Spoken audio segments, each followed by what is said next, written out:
Show me your habits, and I will show you the state of your subconscious mind. Because without even realizing it, you are following a silent script, programmed years ago. Most people live as if they're in the passenger seat of their own lives, unaware that they hold the most powerful steering wheel there is, the subconscious mind. Few truly understand how much this invisible force controls everything: your success, your opportunities, your relationships, your health, even your finances. This isn't about surface level positive thinking. It's about rewriting the deep internal code that drives every choice you make. That is the real origin of manifestation. I began to notice this truth in the lives of those who constantly struggled.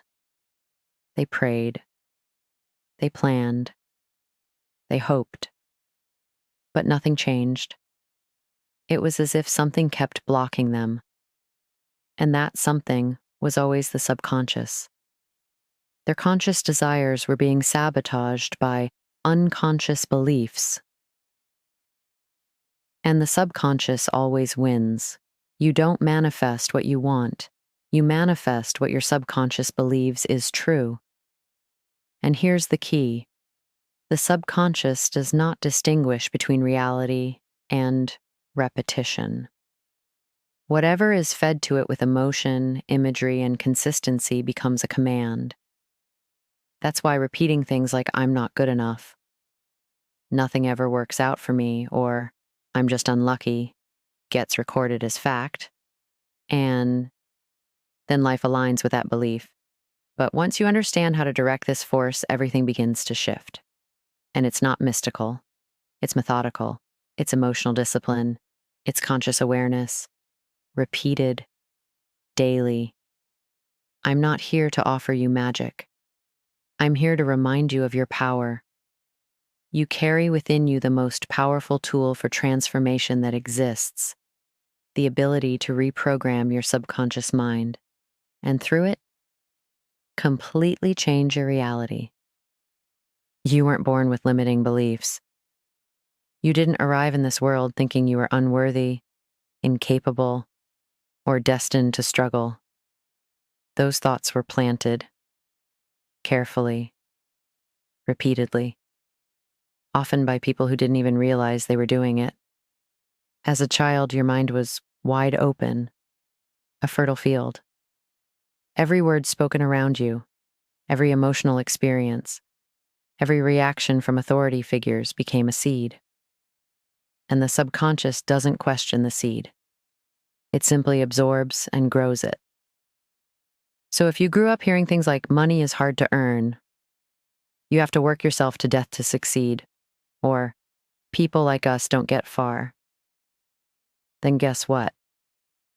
Those beliefs are still there. They're operating in the background, directing your actions, filtering your decisions, and setting invisible limits on what you allow yourself to receive. That's why so many people feel stuck. They consciously want success, love, peace, but they unconsciously block it. Not because they're broken, but because they've been programmed that way. Now, here's the powerful truth. Just as your subconscious was programmed without your permission, it can also be reprogrammed with your participation. This isn't about blaming the past. It's about reclaiming your future. And the first step is awareness, noticing the patterns, the emotional triggers, the automatic thoughts that arise when you try to stretch beyond your current life. Do you suddenly feel resistance when something good happens? Do you sabotage opportunities without realizing it? That's not just bad luck. That's subconscious conditioning doing its job, keeping you in familiar territory, even if that territory is filled with struggle. But the subconscious isn't your enemy. It's your most loyal servant. It obeys what it believes will keep you safe, even if it's keeping you small. And that is why reprogramming it is not just helpful, it's necessary. You cannot build a new life with the same old subconscious patterns running the show. The good news is, you're not powerless in this. In fact, the moment you become aware of your programming, you begin to rise above it. And that awareness, that's the start of real freedom. Long before neuroscience validated the power of the subconscious mind, Florence Scovel Shinn was already teaching it with clarity, conviction, and spiritual depth. She didn't just talk about positive thinking. She taught how to command the subconscious through the disciplined use of words, imagination, and unwavering faith. Florence understood something essential. Your words are not casual. They are instructions. Every sentence you speak is planting a seed in your subconscious. That's why she famously said, "Your word is your wand." And she meant it literally. Think about how often you speak against yourself without realizing it. This always happens to me. I'll never figure it out. I'm not lucky like others. These are not just frustrations. They're affirmations.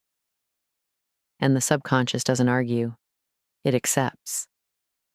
What Florence taught was revolutionary because it gave people a spiritual technology, a way to change their lives from the inside out. She taught that your subconscious can be re-educated, but it doesn't respond to fear or force or desperation. It responds to repetition, authority, and emotion. So if you speak with authority, not in volume, but in clarity and certainty, your subconscious listens. If you attach that authority to clear mental pictures, even better. And if you charge those words and images with real emotion, you activate the creative process. This is where most people fail. They try to force change through willpower, through effort, through struggle, but forget that the subconscious doesn't speak the language of effort. It speaks the language of belief. And belief is built through repetition and feeling. Florence knew that the outer world was just a reflection of the inner conversation, the one happening silently, day after day.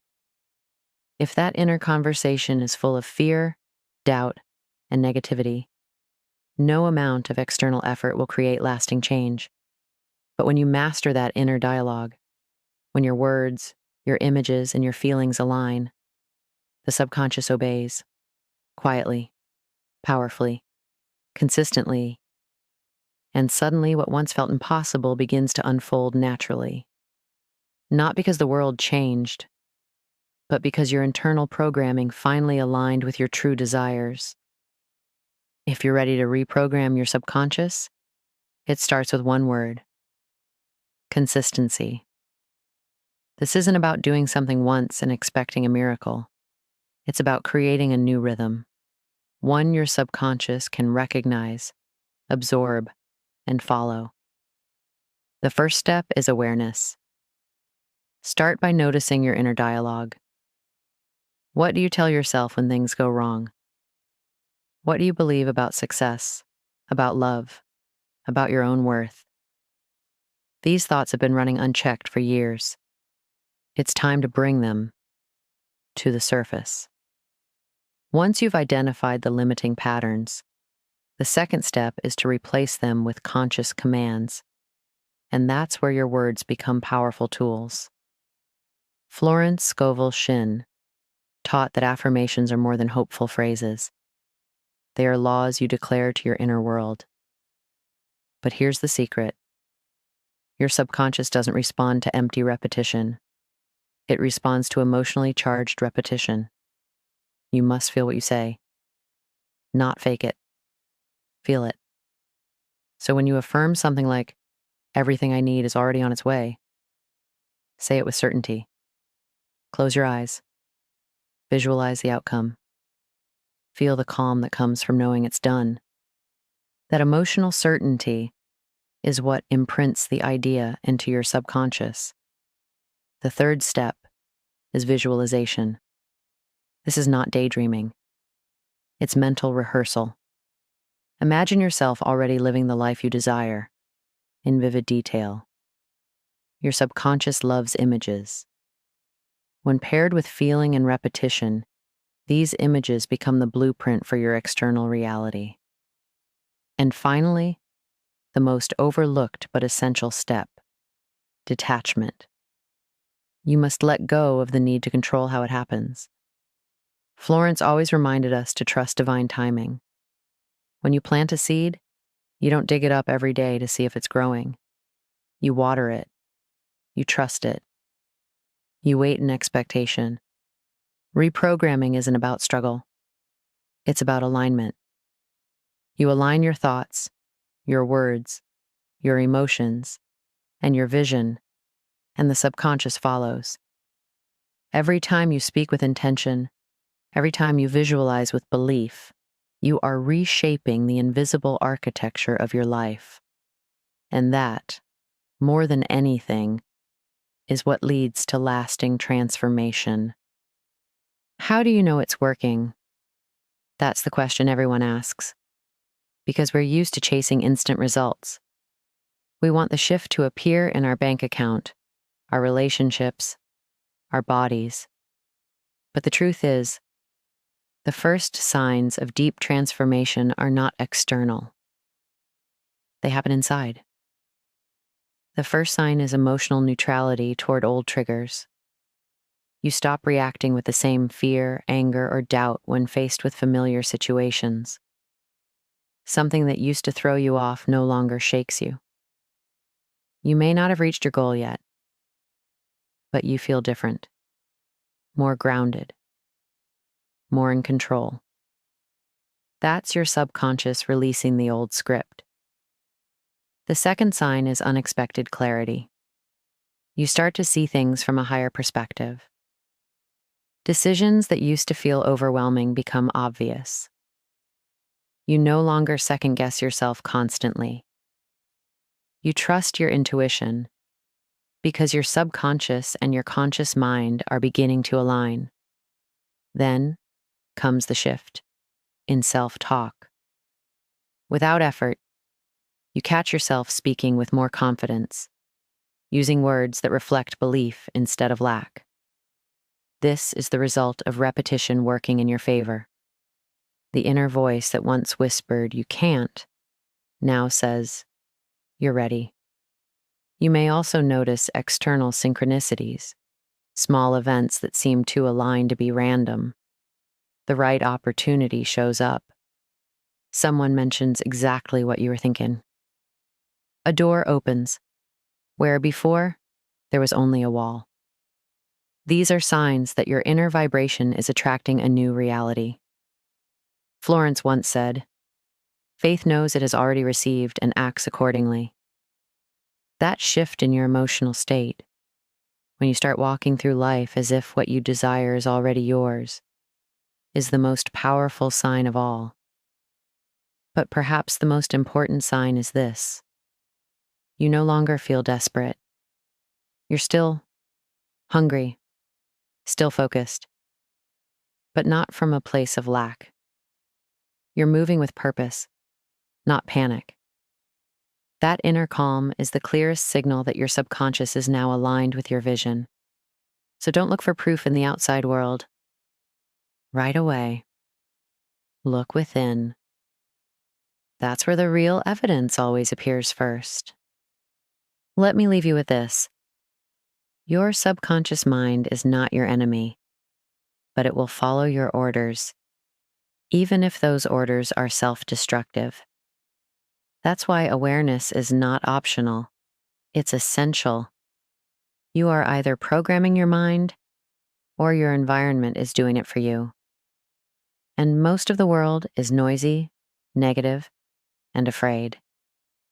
But you don't have to be. You can step out of that mental noise.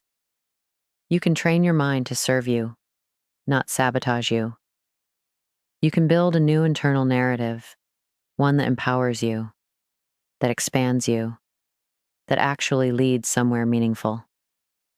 Florence Scovel Shinn didn't teach this for fame. She taught it because she saw it change lives. She saw people rise from despair to peace, from poverty to purpose, from limitation to true freedom, all by mastering the language of the subconscious. And that same power is available to you. This is not about manifesting a perfect life overnight. It's about becoming the kind of person who walks in alignment with truth, who speaks with purpose, who imagines with clarity, who acts with faith. That is what makes the subconscious obey. That is what rewrites the future. So the next time you feel stuck, or afraid, or uncertain, pause, breathe. Remember, nothing out there holds more power than what's happening in here, inside your mind. That's where the real game is played. That's where your next breakthrough begins. Now I'll leave you with a question. What's one belief you're ready to reprogram starting today? Let me know in the comments. I want to hear from you because awareness grows when it's shared. And as always, remember who you are and speak only what you want to see become real. Your word is still your wand.